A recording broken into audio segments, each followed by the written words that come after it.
Chapitre 6. Dans un endroit étrange. Je sais tout habitait à un endroit assez difficile à décrire car, à première vue, cela aurait pu être un bric-à-brac d'objets étranges, un musée des extravagances, un dépôt de machines hors d'usage, la bibliothèque la plus chaotique du monde ou le laboratoire d'un savant inventeur d'engins impossibles à nommer. Mais ce n'était rien de tout cela, ou plutôt, c'était beaucoup plus que cela. L'endroit s'appelait Harry Bazar du Port, et son propriétaire, Harry, était un vieux loup de mer qui, au cours de 50 ans de navigation sur les 7 mers, s'était employé à réunir toutes sortes d'objets dans les centaines de ports qu'il avait connus. Lorsque la vieillesse s'installa dans ses eaux, Harry décida de troquer sa vie de navigateur contre celle de marin à terre et d'ouvrir le bazar avec tous les objets qu'il avait réunis. Il loua une maison de 3 étages dans la rue du Port, mais elle était trop petite pour exposer ses collections insolites, si bien qu'il loua la maison voisine à 2 étages, mais ce n'était toujours pas suffisant. Alors finalement, après avoir loué une 3e maison, il réussit à ranger tous ses objets.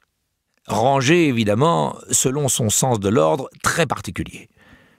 Dans les 3 maisons réunies par des couloirs et des escaliers étroits, il y avait près d'1 million d'objets parmi lesquels il faut signaler 7200 chapeaux à bord souple pour que le vent les emporte, 160 gouvernails de bateaux pris de vertige à force de faire le tour du monde, 245 feux de navires qui avaient défié les brumes les plus épaisses, 12 télégraphes de commandement écrasés par des capitaines irascibles, 256 boussoles qui n'avaient jamais perdu le nord, 6 éléphants de bois grandeur nature, 2 girafes empaillées contemplant la savane, un ours polaire naturalisé dans le ventre duquel se trouvait la main naturalisée aussi d'un explorateur norvégien. 700 ventilateurs dont les pales rappelaient les brises fraîches des crépuscules tropicaux, 1200 hamacs de jute garantissant les meilleurs rêves, 1300 marionnettes de Sumatra qui n'avaient interprété que des histoires d'amour, 123 projecteurs de diapositives montrant des paysages où l'on pouvait toujours être heureux, 54 000 romans dans 47 langues, 2 maquettes de la Tour Eiffel, l'une construite avec 1 demi-million d'aiguilles à coudre et l'autre 300 000 cure-dents. 3 canons de bateaux corsaires anglais ayant attaqué Cartagena de Indias, 17 ancres trouvées au fond de la mer du Nord, 200 tableaux de coucher de soleil, 17 machines à écrire ayant appartenu à des écrivains célèbres, 128 caleçons longs de flanelle pour hommes de plus de 2 mètres, 7 fracs pour nains, 500 pipes d'écume de mer, un astrolabe s'obstinant à indiquer la position de la croix du Sud, 7 coquillages géants dans lesquels résonnait l'écho lointain de naufrages mythiques, 12 kilomètres de soie rouge, 2 écoutilles de sous-marins, et beaucoup de choses encore qu'il serait trop long de nommer. Pour visiter le bazar d'Harry, on devait payer une entrée et une fois à l'intérieur, il fallait un grand sens de l'orientation pour ne pas se perdre dans le labyrinthe de chambres sans fenêtres, couloirs étroits et escaliers qui faisaient communiquer les 3 maisons.